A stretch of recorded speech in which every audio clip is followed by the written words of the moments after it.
विद्यार्थी मित्रांनो, या व्हिडिओमध्ये पाहूया आपण स्कॉलरशिप परीक्षा 2017 आणि या पेपरमधील बुद्धिमत्तेचा संपूर्ण पेपर आणि या पेपरमधील सर्व प्रश्नांची स्पष्टीकरणे अगदी काही सेकंदात।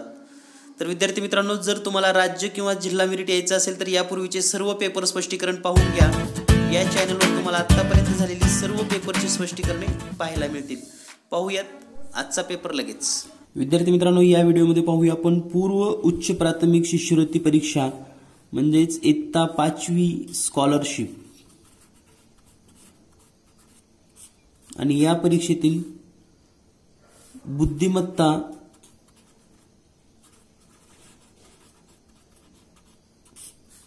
पन्नास प्रश्नांचं स्पष्टीकरण।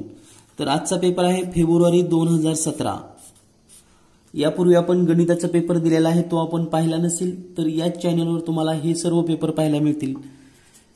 5वी 8वी स्कॉलरशिपचे सर्व पेपर स्पष्टीकरण तुम्हाला चॅनलवर उपलब्ध आहेत। त्याचबरोबर 5वी नवोदय याचे सुद्धा पेपर स्पष्टीकरण या चॅनलवर तुम्हाला उपलब्ध आहेत। विद्यार्थी मित्रांनो, आपण हे चॅनल पहिल्यांदाच पाहत असाल तर आपल्या माहितीस्तव आपल्या चॅनलवर 4थी पासून एमपीएससी पर्यंत सर्व स्पर्धा परीक्षेचे व्हिडिओ उपलब्ध आहेत, जसे की एनटीएससी, एनएमएस, पोलीस भरती, तलाठी भरती, पीएसआय, एसटीआय, त्याचबरोबर वेगवेगळ्या नोकर भरती असतील, राज्यसेवा पूर्व परीक्षा, म्हणजे 4थी पासून एमपीएससी पर्यंत गणित बुद्धिमत्ता शिकण्यासाठी हे चॅनल अतिशय उपयुक्त असून सर्व प्रकारचे व्हिडिओ चॅनलवर तुम्हाला पाहायला मिळतील। त्याचबरोबर चॅनलवर आतापर्यंत 1000 पेक्षा जास्त व्हिडिओ अपलोड असून यामध्ये गणित बुद्धिमत्तेच्या वेगवेगळ्या ट्रिक्स, त्याचबरोबर अभ्यासक्रमाचे व्हिडिओ 4थी पासून 10वी पर्यंतचा पूर्ण गणिताचा अभ्यासक्रम तुम्हाला या चॅनलवर पाहायला मिळेल। तर पाहूयात आजच्या व्हिडिओमध्ये बुद्धिमत्तेचे 50 प्रश्न आणि त्यांची स्पष्टीकरणे लगेच। तर या ठिकाणी बुद्धिमत्ता भाग 2 पेपर 2 मध्ये आपल्याला बुद्धिमत्ता हा घटक आहे आणि यासाठी एकूण 50 प्रश्न विचारले जातात। तर यातील जो पहिला प्रश्न आहे, दे, न, व, स, ह, श ही अक्षरे जुळवून अर्थपूर्ण शब्द तयार करा व तयार झालेल्या अर्थपूर्ण शब्दातील दुसऱ्या व 5व्या अक्षरापासून तयार होणाऱ्या शब्दाचा खालीलपैकी समानार्थी शब्द कोणता ते लिहा। तर सुरुवातीला आपल्याला यापासून एक अर्थपूर्ण शब्द तयार करावा लागेल। दे, न, व, स, ह आणि श। तर पहा कोणता अर्थपूर्ण शब्द तयार होतो। तर यापासून जो शब्द तयार होतो तो आहे संदेशवहन।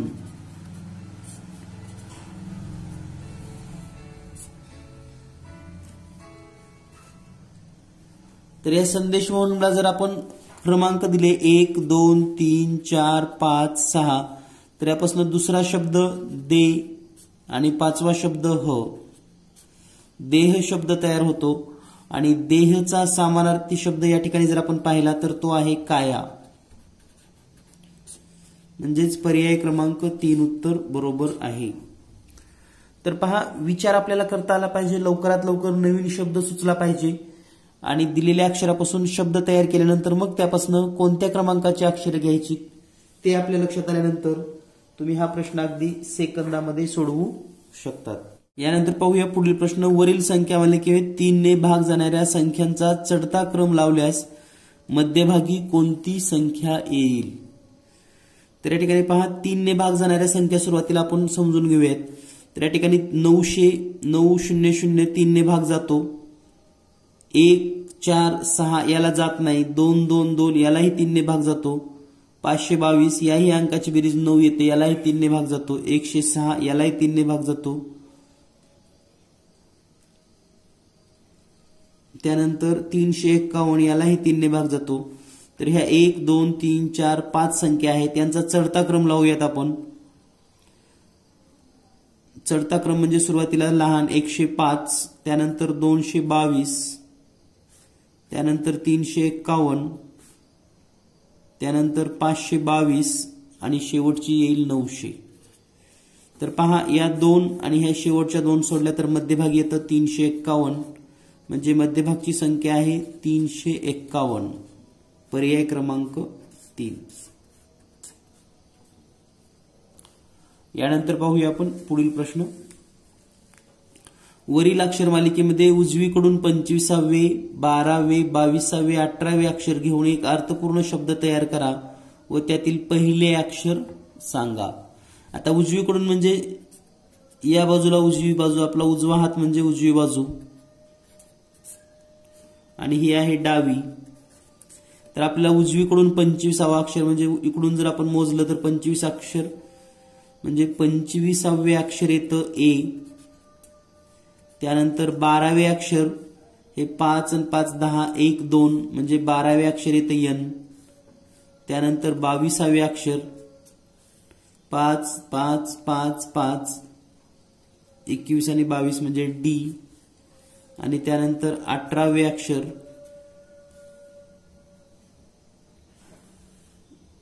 एच. तर यापासून जर आपण अर्थपूर्ण शब्द तयार केला ANDH तर यापासून शब्द तयार होतो HAND, हँड. आणि याचं पहिलं अक्षर येतं पर्याय क्रमांक 4 H. यानंतर पुढील प्रश्न आहे. प्रश्न क्रमांक 30 ते 34 साठी सूचना. गटात न बसणारे पद ओळखा. तर लक्षात ठेवा विद्यार्थी मित्रांनो, गटात न बसणारे पद किमान 4 ते 5 प्रश्न परीक्षेमध्ये विचारले जातात. त्यामुळे कोणत्या घटकाला किती मार्क आहेत हे सुद्धा आपल्याला माहिती असणं गरजेचं आहे. तर या ठिकाणी गटात न बसणाऱ्यामध्ये बटाटे, गाजर, मुळा, रताळे. तर आपल्याला माहिती आहे गाजर, मुळा आणि रताळे हे मूळ असून बटाट्याचं हे खोड असतं, लक्षात घ्या, म्हणून या ठिकाणी वेगळं आहे बटाटे. यानंतर पुढील प्रश्न आहे. या ठिकाणी वेगळं आपल्याला ओळखायचं आहे. 31वा प्रश्न. तर या ठिकाणी 3 91 4 दिलेला आहे. 2 36 3 3 133 2. तर बाहेरील संख्या आणि कंसातील संख्या यांचा काहीतरी सहसंबंध आहे. तुम्हाला सुद्धा हा प्रश्न सुटू शकतो. तर पहा या ठिकाणी काय केलेलं आहे. 3 चा घन 27 अधिक 4 चा घन 64 यांची बेरीज येते 91 आणि तीच या कंसामध्ये लिहिलेली आहे. त्यानंतर पहा 2 चा घन 8, 3 चा घन 27 यांची बेरीज येते 35, पण इथं आहे 36, म्हणजे हे बरोबर नाही. पुढचं पाहूया आपण. 5 चा घन 125, 4 चा घन 8 बेरीज येते 133, म्हणजे हे पण मॅच होतं.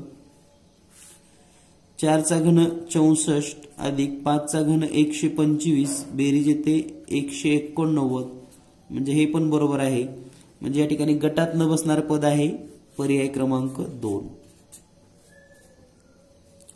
यानंतर पुढील प्रश्न आहे. 4/10, 8/22, 10/32, 6/16. तर या ठिकाणी काय केलेलं आहे पहा. अंशाला म्हणजे 4 ला 3 न गुणलेला आहे 12 येतं आणि वजा 2 केल्यावर येतं 10.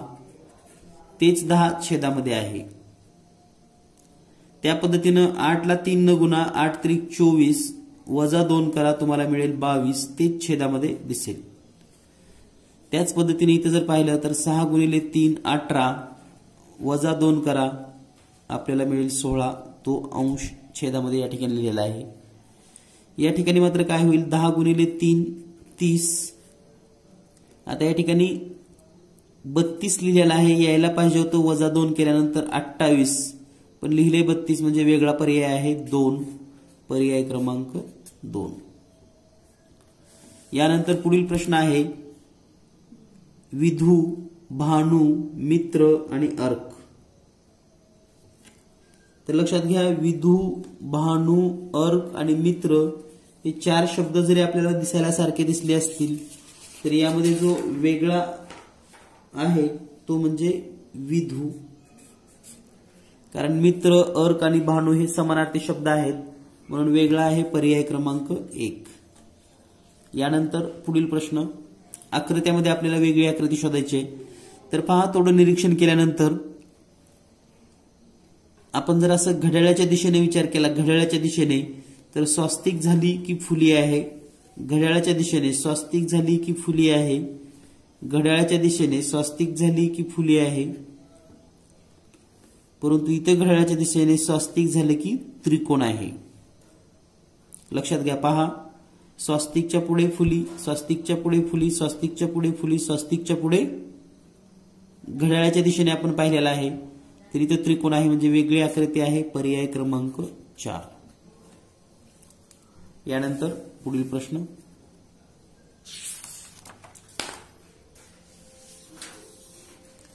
यानंतर पुढील प्रश्न आहे, खालील संख्या मालिकेत प्रश्नचिन्हाच्या जागी येणारा योग्य पर्याय निवडा. आणि या ठिकाणी जी संख्या मालिका आहे 14, 19, 29, 40, 44, 52 आणि 59. तर थोडं जर निरीक्षण केलं आपण, तर या संख्या मालिकेमध्ये संख्येमध्ये तेच अंक मिळवलेत. म्हणजे 14 मध्ये 1 अधिक 4 मिळवलं तर 19 येतं, 19 मध्ये 1 अधिक 9 आणि 29 येतं. त्याच पद्धतीने या ठिकाणी पहा, 52 म्हणजे 5 अधिक 2 मिळवलं की 59. त्याच पद्धतीने आता 59 मध्ये 5 प्लस 9 मिळवायचे आपणास, म्हणजे याचं उत्तर येईल 73. पर्याय क्रमांक 4. यानंतर पुढील प्रश्न, पुढील संख्या मालिकेमध्ये चुकीचे पद ओळखा. तर पहा, या ठिकाणी 4, 14, 18, 26, 38, 62, 76, 102. थोडं निरीक्षण केलं तर या ठिकाणी 1 आणि 4चा जर गुणाकार केला, 1 गुणिले 4, तर तोच 4 या 14 मध्ये मिळवलाय, पुढे 18 येतं. 1 आणि 8चा गुणाकार करा, तो येतो 8, तोच हा 18 मध्ये मिळवला की 26 येतं. त्यानंतर 2 गुणिले 6 करा, 12, 12 आणि 26, 38 येतं.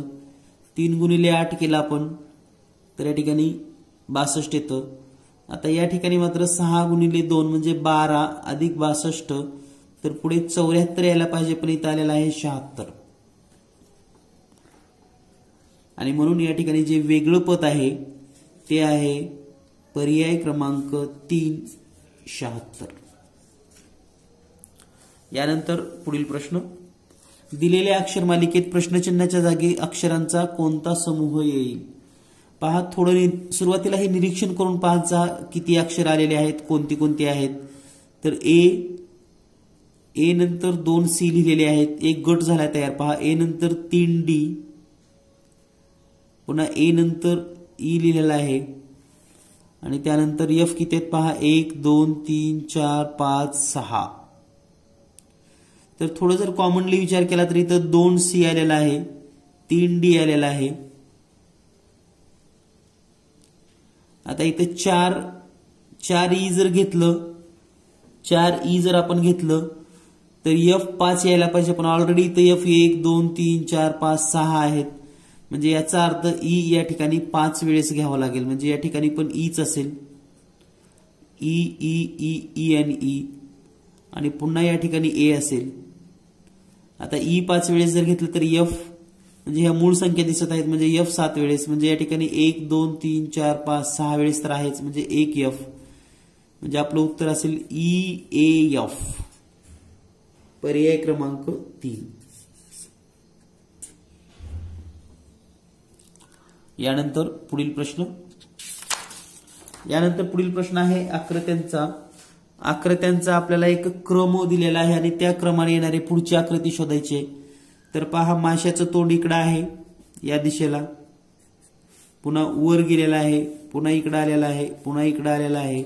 तर आता येणाऱ्या उत्तरामध्ये माशाचं तोंड इकडं असेल डावीकडे, म्हणजे हे एक उत्तर असू शकतं किंवा हे एक उत्तर असू शकतं, कारण इथे जर टिंबच दिलेला नाही, म्हणजे हे पण चूक आहे. याचं तोंड इकडे आहे म्हणजे हे पण चूक आहे. तर लक्षात घ्या, कोणतेही बरोबर उत्तर शोधत असताना चूक उत्तराला कट करून टाका. आता राहिलेल्या 2 उत्तरामध्ये प्रत्येक ठिकाणी आपल्या लक्षात येईल माशाचं तोंड जिकडे आहे त्याच्या विरुद्ध दिशेला असा बाण दिसतो. पहा, विरुद्ध दिशेला बाण, विरुद्ध दिशेला बाण, विरुद्ध दिशेला बाण. मग या ठिकाणी आपण जर पाहिलं तर विरुद्ध दिशेला बाण म्हणजे पर्याय क्रमांक 4 उत्तर बरोबर आहे. यानंतर पुढील प्रश्न, पुढील संख्या मालिकेमध्ये चुकीचे पद ओळखा. 26, 37, 50, 63, 86 आणि 109.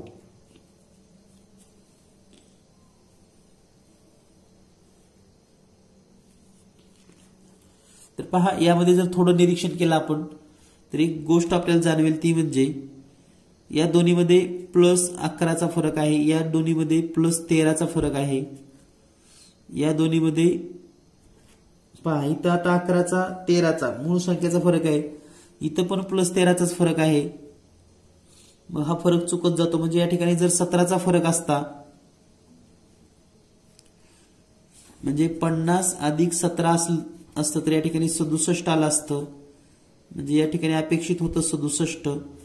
पुन्हा 67 मध्ये जर 19 मिळवलं तर पुढचं 86 बरोबर येतं आणि 86 मध्ये पुन्हा 23 मिळवलं तर 109 येतं. म्हणजे हे मूळ संख्येच्या फरकाने वाढत गेलेले आहेत. म्हणजे चुकीची संख्या आहे 63, पर्याय क्रमांक 3.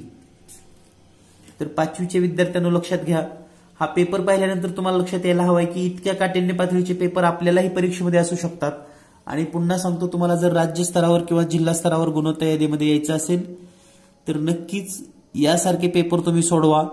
यापूर्वीचे सर्व पेपरचे स्पष्टीकरण पहा. आणि जर तुम्हाला सराव प्रश्नसंच हवे असतील, सराव प्रश्नसंच, तर 8856 046 142 या नंबरवर व्हॉट्सअप करा. ऑनलाईन पेमेंट करून घ्या. तुम्हाला घरपोच सराव संच मिळेल बाय पोस्ट. म्हणजे पोस्टाने तुम्हाला घरपोच सराव संचची पुस्तकं घरपोच मिळतील, जेणेकरून तुम्ही यासारखे पेपर्स, यासारखे प्रश्न सोडवू शकता. यानंतर पाहूया आपण पुढील प्रश्न. यानंतर पुढचा प्रश्न आहे, रेषेला बिंदू म्हटले, रेषेला बिंदू, बिंदूला किरण, किरणाला त्रिकोण, त्रिकोणाला चौकोन, चौकोनाला वर्तुळ, वर्तुळाला आयत, तर जीवा हा घटक कोणत्या आकृतीमध्ये असेल? तर जीवा हा जो घटक आहे, जीवा तो वर्तुळात असतो. आणि या ठिकाणी वर्तुळाला त्यांनी आयत म्हटलेला आहे. वर्तुळाला काय म्हणतात? ते आयत. म्हणजे जीवा हा कशात असेल मग? आयत. पर्याय क्रमांक 4. यानंतर पुढील प्रश्न. पुढील प्रश्न आहे, आई व मुलगा यांच्या आजच्या वयाची बेरीज 52 वर्षे आहे व त्यांच्यातील फरक 28 वर्षे आहे, तर मुलाचे 2 वर्षानंतरचे वय किती होईल? तर लक्षात घ्या, यासाठी अतिशय सोपी पद्धत आहे. जर मुलांची आई आणि मुलगा यांच्या वयाची बेरीज दिली आणि त्यांच्यातील फरक दिला तर या ठिकाणी डायरेक्ट तुम्हाला जर आईचं वय काढायचं असेल, आईचे वय, तर हा जो 52 आणि 28 दिला यांची बेरीज करा. 52 अधिक 28 छेदामध्ये 2 करायचं, तर 52 आणि 28 हे होईल 80/2 बरोबर 40. म्हणजे आईचं वय किती असेल? 40. लक्षात ठेवा. आणि आता जो लहान आहे मुलगा, त्या मुलाचं जर वय काढायचं असेल तर 52 वजा 28 करा छेदामध्ये 2, तर 52 मधून जर 28 वजा केले तर उत्तर येईल या ठिकाणी 34/2. म्हणजे या ठिकाणी उत्तर येईल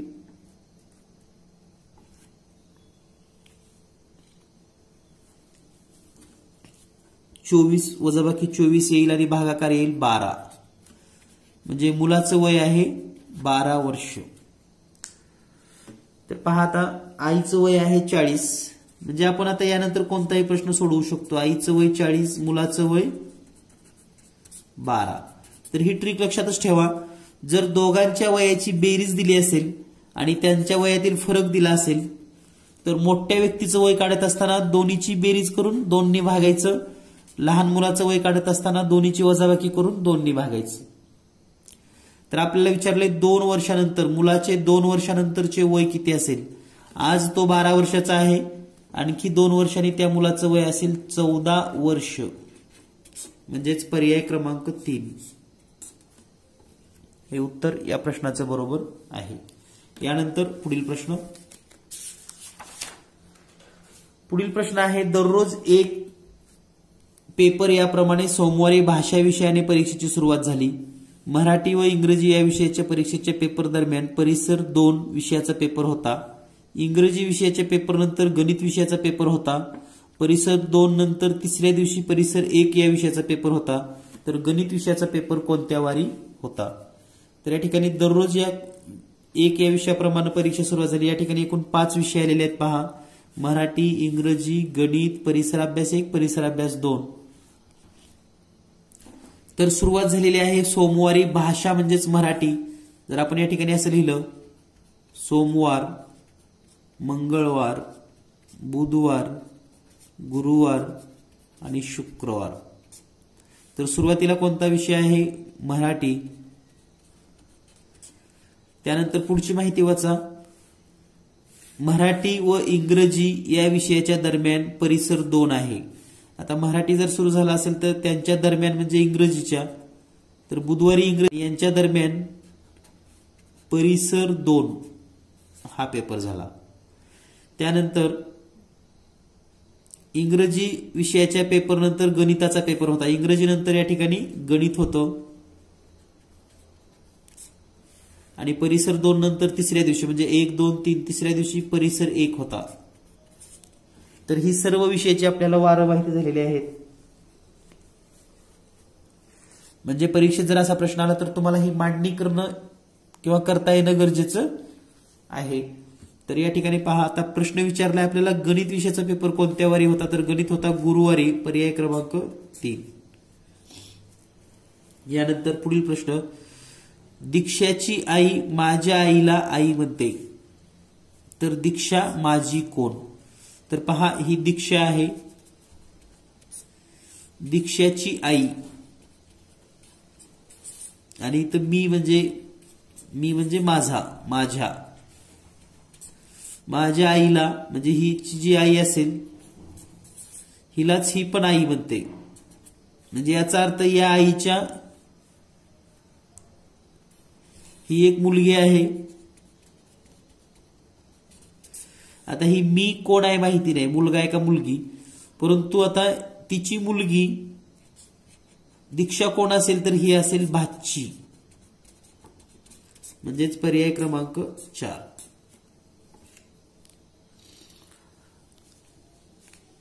दीक्षा कोण असेल? भाची, पर्याय क्रमांक 4. दीक्षाची आई माझ्या आईला आई म्हणते, म्हणजे ही दीक्षा माझी भाची असेल. यानंतर पुढील प्रश्न आहे, खालील आकृतीमध्ये एकूण त्रिकोणाची संख्या किती आहे? तर पहा, या ठिकाणी जर मोजले आपण त्रिकोण तर या ठिकाणी हा 1, 2, 3, 4. त्यानंतर पहा, हा वरचा त्रिकोण होत नाही, हा 5, 6, 7, 8, 9, 10, 11, 12 आणि हा इथला एक राहिलेला आहे, हा 13. तर हे टिंब दिलेले तुम्ही पाहून घ्या आणखी एकदा. या ठिकाणी आपण टिंब दिलेला आहे, व्हिडिओ पॉज करून तुम्ही पाहू शकता. तर या आकृतीमध्ये 13 त्रिकोण आहेत, पर्याय क्रमांक 1. यानंतर पुढील प्रश्न, खालील आकृतीमध्ये चौकोनाची संख्या किती आहे असा प्रश्न आहे. तर पहा, चौकोनाची संख्या दाखवत असताना आता ही एक रेष ओढली तर हा एक चौकोन होतो. त्याच पद्धतीने आता ही एक रेष ओढली की हा असा एक चौकोन तयार होतो आणि ही एक रेष ओढली की हा एक चौकोन तयार होतो. हे 3 चौकोन तयार झाली. त्यानंतर पहा, आता हा एक चौकोन तयार होतो असा, आणि याच पद्धतीने जसा या दिशेला झालेला आहे तसा या दिशेला पण एक चौकोन तयार होतो इथं असा,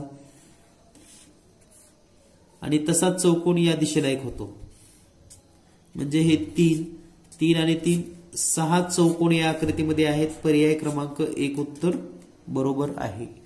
तर हे काळजीपूर्वक पाहणं गरजेचं. यानंतर पाहूया आपण पुढील प्रश्न आहे, खालील दिलेल्या प्रश्नामध्ये तर पहा, पाण्यातील आकृती आणि आरशातील आकृती म्हणजे जलप्रतिबिंब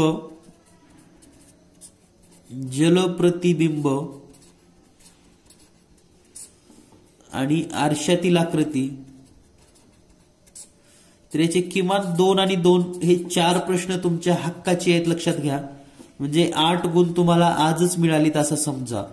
पण त्यासाठी तुम्हाला काही बारकावे लक्षात घेणं गरजेचं आहे आणि त्यासाठी व्हिडिओ सुद्धा चॅनलवर आपण दिलेले आहेत. तर पाहूया या प्रश्नामध्ये. आता पहा, या ठिकाणी जर आपण थोडं निरीक्षण केलं तर या ठिकाणी हा षटकोन असाच दिसेल.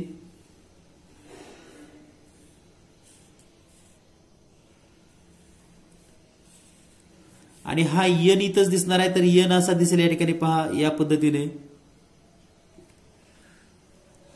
म्हणजे इथं जर निरीक्षण केलं आपण खाली आकृतीमध्ये तर तुमच्या लक्षात येईल यन या ठिकाणी हे यन आणि हे यन बदल आहे, म्हणजे ही आकृती होणार नाही.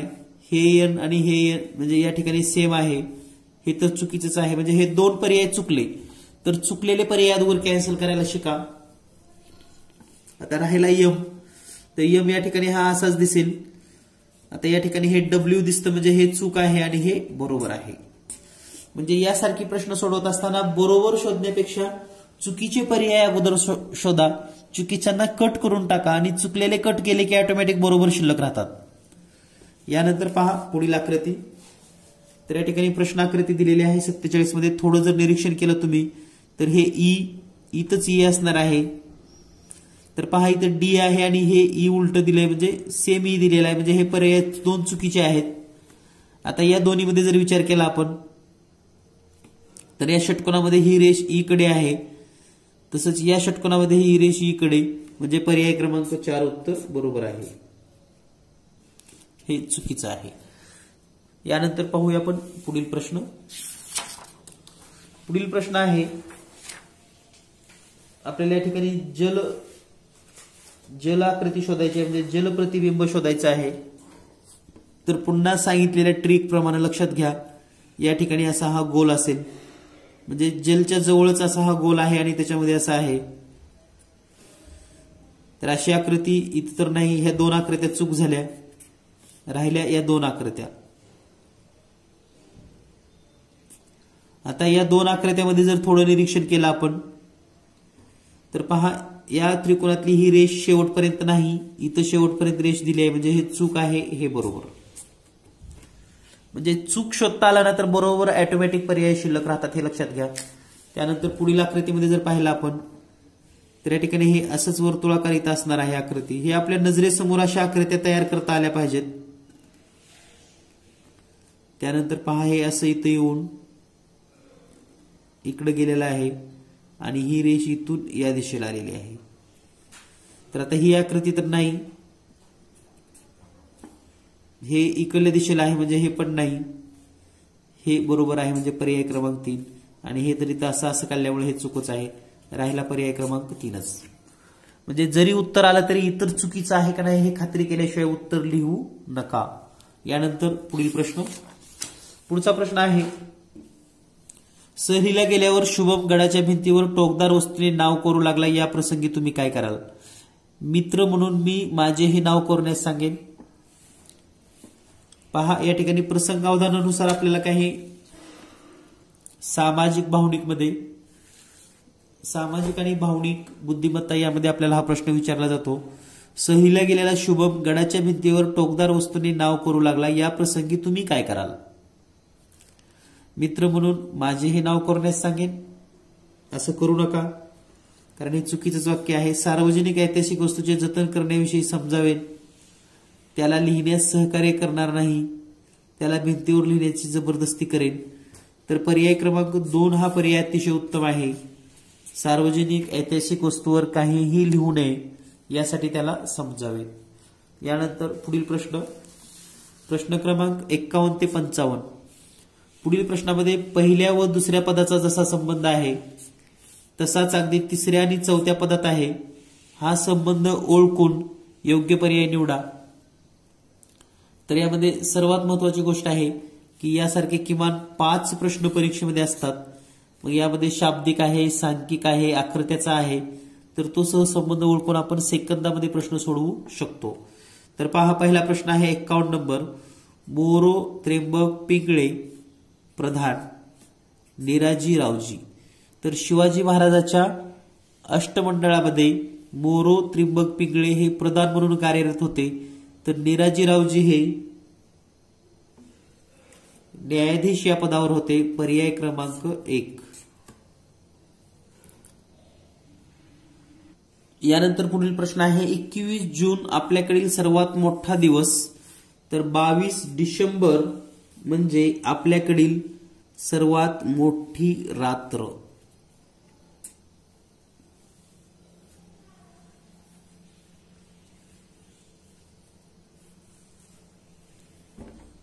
यानंतर पाहूया आपण. आता या प्रश्नामध्ये थोडं कन्फ्युजन असं होतं विद्यार्थ्यांना की आपल्याकडील सर्वात मोठी रात्र असेल तर आपल्याकडील सर्वात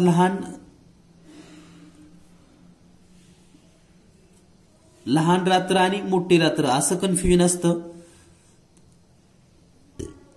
तर लक्षात घ्या, या ठिकाणी हा सर्वात मोठा दिवस आहे म्हणजे सर्वात लहान रात्र याच ठिकाणी असणार आहे, म्हणून ही लहान रात्र जी आहे हा पर्याय कट होतो आणि राहतो फक्त आपल्याकडील सर्वात मोठी रात्र. यानंतर पुढचा प्रश्न या ठिकाणी पहा, या 3 रेषा दिलेल्या आहेत, 2 आकृत्याचा सहसंबंध लक्षात घेता. 3 आकृत्या या विरुद्ध दिशेला आलेला आहे म्हणजे या दिशेला, आणि त्यांची दिशा पण बदललेली आहे. 3 रेषेची पहा, या दिशेला होत्या तर या दिशेला येऊन उभ्या झाल्या, तसं या ठिकाणी या अशा आहेत तर त्या खालच्या दिशेला येतील आणि उभ्या होतील, म्हणजे खालच्या दिशेला आणि उभ्या. पर्याय क्रमांक 2. यानंतर पुढील प्रश्न आहे 24 ला 8 तर 36 ला किती. तर अतिशय सहज आणि सोपा असा वाटणारा हा प्रश्न खूप वेळखाऊ आहे. म्हणजे त्यावेळेस जेव्हा पेपर झाले होते तेव्हा जवळपास 90% विद्यार्थ्यांचा हा प्रश्न चुकला होता. तर याची नेमकी थीम काय आहे, तर ह्या 24 मध्ये 4 आणि 2 मध्ये जो फरक आहे तो आहे 2 आणि याचा घन येतो 8. त्याच पद्धतीने 36 मध्ये 6 वजा 3 म्हणजे 3 आणि याचा घन येतो 27. म्हणून याचं प्रश्नाचं उत्तर आहे पर्याय क्रमांक 2, 27. तर हे अतिशय सोपा होता, परंतु अनेक विद्यार्थ्यांना हा प्रश्न लवकर सोडवता आलेला नाही, बराच वेळखाऊ प्रश्न होता. तर या ठिकाणी आपण प्रत्येक प्रश्नावर जेव्हा चर्चा करतो तेव्हा तुम्ही सुद्धा हे जाणून घ्या की आपल्याला हा प्रश्न सोडवत असताना किती वेळ लागतो, त्याचं मूल्यमापन करा, वेळ लावून पेपर सोडवा.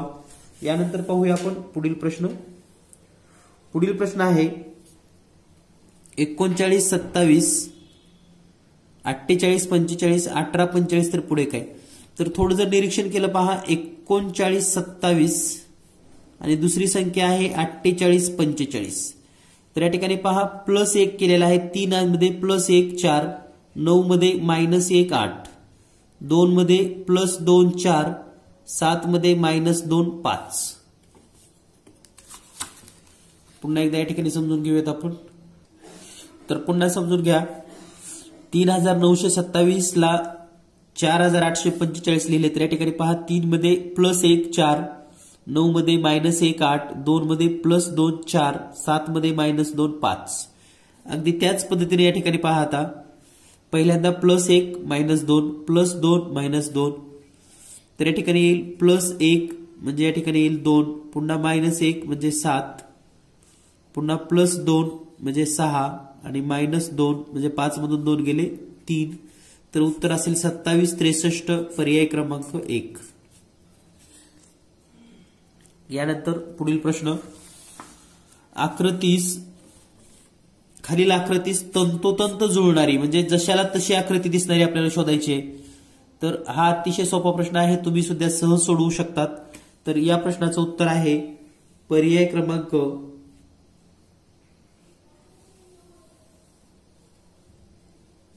3 नंबरचा पर्याय अगदी बरोबर उत्तर आहे. निरीक्षणातून तुम्ही ही आकृती शोधता येते. यानंतर पाहूया आपण पुढील प्रश्न. एका हजेरी पत्रकात संगीताचा सुरुवातीपासून 10वा क्रमांक व सनीचा शेवटून 20वा क्रमांक आहे. संगीता आणि सनी या नावामध्ये 15 मुलांची नावे आहेत. तर हजेरी पत्रिकात एकूण नावे किती. तर पहा, सुरुवातीपासून 10वा क्रमांक कुणाचा आहे, संगीताचा. म्हणजे समजा हे सुरुवातीपासून जर चालू केलं आपण 1 2 3 4 5, तर हा 10वा क्रमांकाला आहे संगीता. आणि याच हजेरीपत्रामध्ये शेवटून 20वा क्रमांक तो आहे सनीचा। याचा अर्थ संगीतापर्यंत हे 10 विद्यार्थी आहेत आणि खालून सनीपर्यंत 20 विद्यार्थी आहेत आणि यांच्या दोघाच्या मध्ये 15 विद्यार्थी आहेत। तर पहा किती होतील 20 आणि हे 15, म्हणजे हे 20 आणि 10 अगोदर जर ह्या दोन्हीची बेरीज केली तर हे 30 आणि अधिक 15 म्हणजे 45।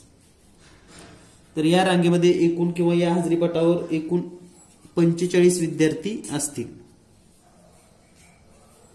यानंतर पुढील प्रश्न, रोजी पश्चिमेकडे तोंड करून उभी आहे, ती तिच्या डाव्या बाजूने काटकोनात 2 वेळा फिरली। तर पहा रोजी पश्चिमेकडे तोंड करून उभा आहे, म्हणजे या ठिकाणी पश्चिम दिशा इकडे आहे। तर पश्चिमेकडून तोंड उभा केल्यानंतर या दिशेला तिचा उजवी बाजू आहे आणि या दिशेला डावी। तर या ठिकाणी ती डाव्या बाजूला काटकोनात 2 वेळा फिरलीत, म्हणजे इकडे फिरली डाव्या बाजूला 2 वेळा काटकोनात, म्हणजे एकदा फिरल्यानंतर इथं तोंड येतं आणि दुसऱ्यांदा फिरल्यानंतर पुन्हा या दिशेला तोंड होतं। तर तिची पाठ कोणत्या दिशेला असेल, पाठीमागे, तर तिची पाठीमागे असेल ही पश्चिमच दिशा, म्हणजे पर्याय क्रमांक 4 पश्चिम दिशेला तिचं पाठ असेल। यानंतर पुढील प्रश्न आहे, रुक्साना पश्चिमेला 19 किलोमीटर गेली। तर या ठिकाणी आपण आकृती काढूयात, म्हणजे जसं ती चालते ना त्या पद्धतीने जर आपण रेषा ओढल्या, पश्चिमेला 19 किलोमीटर, हे 19 किलोमीटर पश्चिमेला।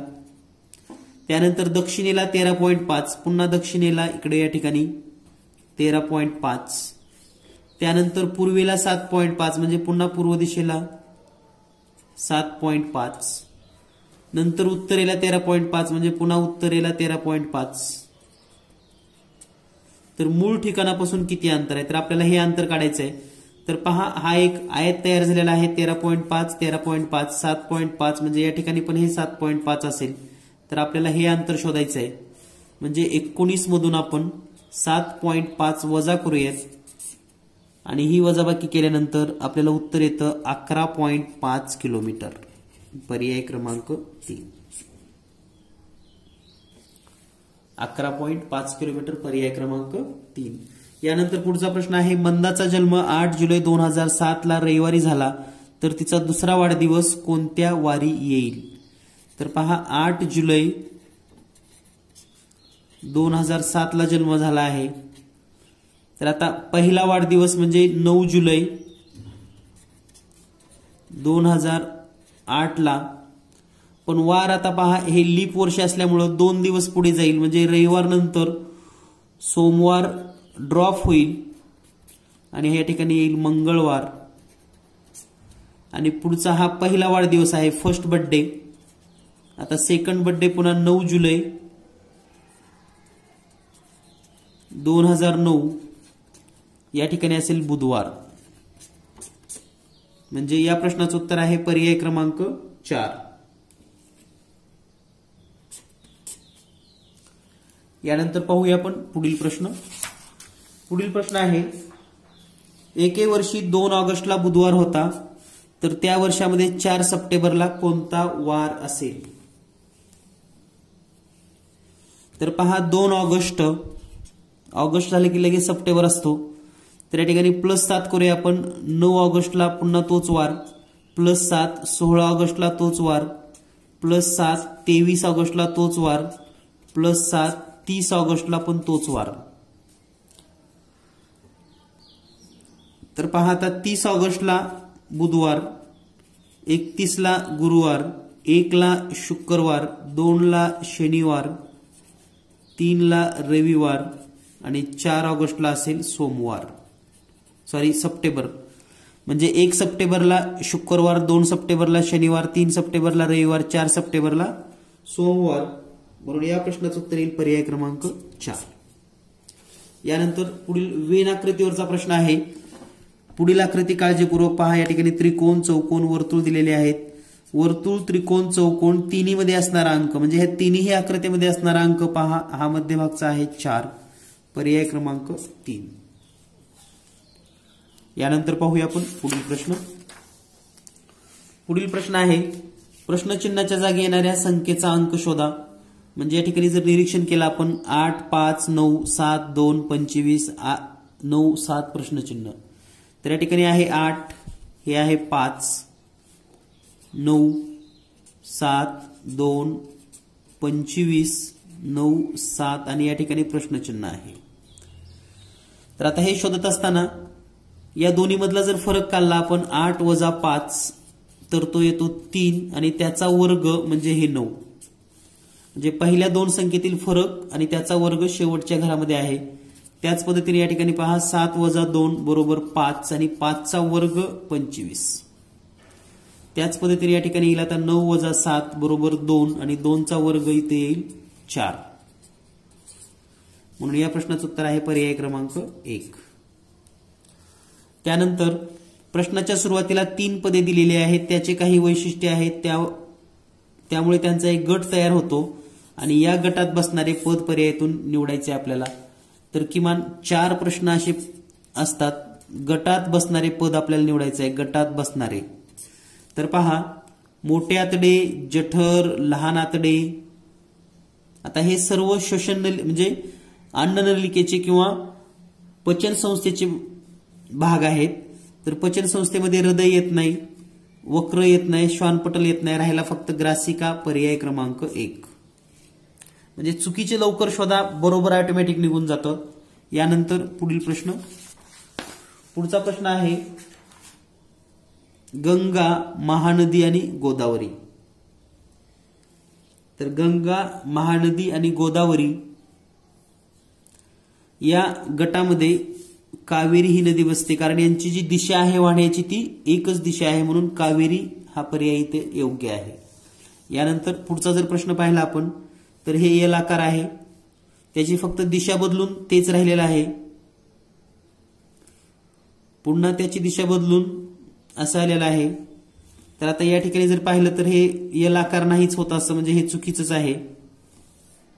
आता राहिलेल्या 3 मध्ये तर पहा हे खालच्या दिशेला, या दिशेला, पुन्हा या दिशेला, म्हणजे दिशा सुद्धा कशा बदलत गेलेल्या आहेत. तर यावरून यानंतरचा जो पर्याय आहे तो येणार आहे पर्याय क्रमांक 4, म्हणजे ही वर असेल असं. तर पुन्हा एकदा पहा, निरीक्षण करून तुमच्या लक्षात येईल. यानंतर पाहूया आपण पुढील प्रश्न. 31, 17, 19, 59, 61. तर ह्या ज्या जोड्या दिलेल्या आहेत तुम्हाला, या सर्व जोड्या ह्या जोड मूळ संख्येच्या आहेत. जोड मूळ संख्या. आता या ठिकाणी जर जोडमूळ संख्येची जोडी पाहिली तर पर्याय क्रमांक 1 उत्तर बरोबर आहे, कारण ही 15 मूळ संख्या नाही, इथं 69 मूळ संख्या नाही आणि इथं 21 मूळ संख्या नाही, म्हणून हे जोडमूळ संख्या होत नाहीत. त्यानंतर पुढचा प्रश्न आहे 59, 85, 85, 41, 89, 84. तर या ठिकाणी जर आपण निरीक्षण केलं तर या सर्व 9 ने भाग जाणाऱ्या संख्या आहेत, 9 ने निशेष भाग जाणाऱ्या संख्या, म्हणून याचा पर्याय येतो पर्याय क्रमांक 2. यानंतर पुढील प्रश्न. एका सांकेतिक भाषेमध्ये 3 म्हणजे 5 आहे, 7 म्हणजे 19 आहे, 8 म्हणजे 22 आहे, तर 1 म्हणजे किती? तर पहा, थोडं जर निरीक्षण केलं तर हे 5 ला 13 कसं काय आलं असेल. तर पहा, 5 ला आपण जर 3 न गुणलं तर उत्तर येतं 15 वजा 2 बरोबर 13. त्याच पद्धतीनं 7 ला 3 न गुणा 21 वजा 2 केलं की 13, म्हणजे 7 चा सांकेतांक आहे 19, 5 चा 13. 8 चा 22 कसा येतो, तर 8 गुणिले 3 बरोबर 24 वजा 2 केलं की 22 येतं. आता राहिला 1 गुणिले 3 करा, 3 वजा 2 करा, उत्तर येतं 1. म्हणजे 1 चा सांकेतांक 1च, पर्याय क्रमांक 3. पहा किती फसवा प्रश्न आहे, कारण कुणालाही असं वाटणार नाही की आता 1 चा सांकेतांक 1च असेल आणि त्यामुळे आपले उत्तर चुकू शकतात. यानंतर पाहूया आपण पुढील प्रश्न. पुढील प्रश्न आहे, एका सांकेतिक भाषेमध्ये 1 ला 5 म्हटले, 3 ला 7 म्हटले, 4 ला 9 म्हटले, 2 ला 6 म्हटले, तर 1 गुणिले 2 अधिक 3 बरोबर किती? तर 1 ला काय म्हटले ते इथे लिहा 5 गुणिले 2 ला काय म्हटलेलं आहे 6 अधिक 3 ला काय म्हटलेलं आहे 7. तर या ठिकाणी 5 × 30 अधिक 7 बरोबर 37. म्हणजे उत्तर असेल पर्याय क्रमांक 4. तर या ठिकाणी काय म्हटलंय यावर पुन्हा एकदा मी रिपीट करतो, बऱ्याच जणांना हा प्रश्न दिसला नाही. 1 ला 5 म्हटले, 3 ला 7 म्हटले, 4 ला 9, 2 ला 6. तर 1 गुणिले 2 अधिक 3 बरोबर किती? तर 1 म्हणजे 1 ला 5, 2 ला 6 अधिक 3 ला 7, 6 म्हणजे 30 अधिक 7 37 म्हणजे पर्याय क्रमांक 4. यानंतर पुढचा प्रश्न आहे, एका सांकेतिक भाषेमध्ये रक्षक, भक्षक आणि क्षरण. तर या ठिकाणी रक्षकचा जर विचार केला तर या तिन्ही शब्दामध्ये क्ष, क्ष आणि क्ष दिसतं आपल्याला. म्हणजे तिन्ही यामध्ये जर आपण पाहिलं काय सारखं आहे तर आपल्याला मिळेल क्ष म्हणजे वर्तुळात टिंब, हे तिन्ही ठिकाणी आहे. त्यानंतर पहिल्या आणि दोन्हीमध्ये काय सारखं आहे तर क सारखं आहे, क आणि क. तर या दोन्हीमध्ये कोणतं चिन्ह सारखं आहे तर चौकट, म्हणजे क साठी चौकट. इथलं राहिलेला शब्द आहे र, म्हणजे र साठी नुसतंच वर्तुळ. आणि इथला राहिलेला शब्द आहे भ, म्हणजे भ साठी चौकोनात टिंब. आता इथला राहिलेला शब्द आहे न, तर न साठी त्रिकोण. तर आपल्याला विचारले भरण शब्द कसा लिहाल, भरण. तर भ साठी चौकोनात टिंब, र साठी वर्तुळ आणि न साठी त्रिकोण. तर पहा, चौकोनात टिंब, वर्तुळ आणि त्रिकोण जर पाहिलं तर तुम्हाला याचं उत्तर मिळेल पर्याय क्रमांक 4 मध्ये. त्रिकोण, चौकोनात टिंब आणि वर्तुळ. यानंतर पाहूया आपण पुढील प्रश्न. पुढील प्रश्न आहे याच पद्धतीने सांकेतिक भाषेवर, एका सांकेतिक भाषेमध्ये न व र म्हणजे अधिक वजा भागिले, न र क बरोबर वजा अधिक गुणिले आणि म क र बरोबर गुणिले वजा चौकोन. तर व क म हा शब्द कसा लिहाल? तर या ठिकाणी दिलेल्या माहितीनुसार न व र. तर पहा, या ठिकाणी पण पुन्हा आपल्याला जसं सांगितलेलं आहे त्याच पद्धतीनं तिन्ही शब्दामध्ये समान काय आहे हे समजून घेऊयात आपण. तर र, र आणि र, आणि तिन्ही यामध्ये र साठी समान काय आलेलं आहे, कोणतं चिन्ह दिलेलं आहे पहा, वजा वजा वजा, म्हणजे र साठी वजा चिन्ह वापरलेलं आहे.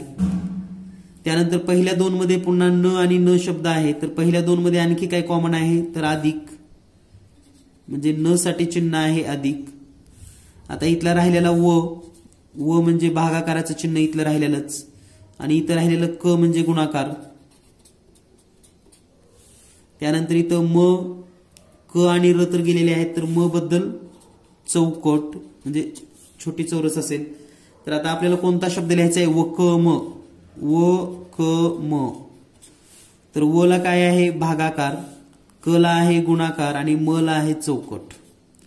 तर चौकट असलेला हा पर्याय तर नाही, म्हणजे हा कट झाला. आता भागाकार गुणाकार पर्याय एकच आहे, फक्त भागाकार गुणाकार आणि चौकट असलेला पर्याय क्रमांक 2. म्हणजे या प्रश्नाचं उत्तर आहे पर्याय क्रमांक 2. यानंतर पुढचा प्रश्न आहे, शाळेच्या मैदानावर खो खोचा सामना सुरू आहे. सामना अटीतटीचा चालू आहे. अचानक मैदानावर गोंधळ झाला तर तुम्ही काय कराल? तर पहा, भावनिक आणि मानसिक क्षमता यावरचे हे 2 प्रश्न विचारले जातात. काळजीपूर्वक सोडवत चला. तर पहिला प्रश्न आहे, गोंधळ का झाला हे पाहून गोंधळ करणाऱ्या मुलांना शांत करण्याचा प्रयत्न करेन. चांगला पर्याय आहे, तरी पण इतर वाचून घ्या. गोंधळ घालणाऱ्या मुलांना बदलून काढेन, हे चूकच आहे. मी सुद्धा मैदानावर जाऊन गोंधळ करेन, हे पण चूकच आहे. माझ्या वर्गात जाऊन बसेन, हे पण चूक आहे. म्हणजे गोंधळ का झाला हे पाहून शांत करण्याचा प्रयत्न करेन हा अतिशय उत्तम बरोबर आहे. हे थोडंफार बरोबर आहे, मी माझ्या वर्गात जाऊन बसेन. पण 1 नंबर म्हणजे अतिशय चांगला निर्णय जर घ्यायचा असेल तर पर्याय क्रमांक 1च निवडावा लागेल. तर विद्यार्थी मित्रांनो, यासारखे गेस प्रश्न आणि बरीच महत्वाची माहिती शिकण्यासाठी नक्की चॅनलला भेट द्या. चॅनल सबस्क्राईब करून ठेवा आणि यानंतर येणारे सर्व व्हिडिओ पाहत राहा. धन्यवाद. Thank you very much.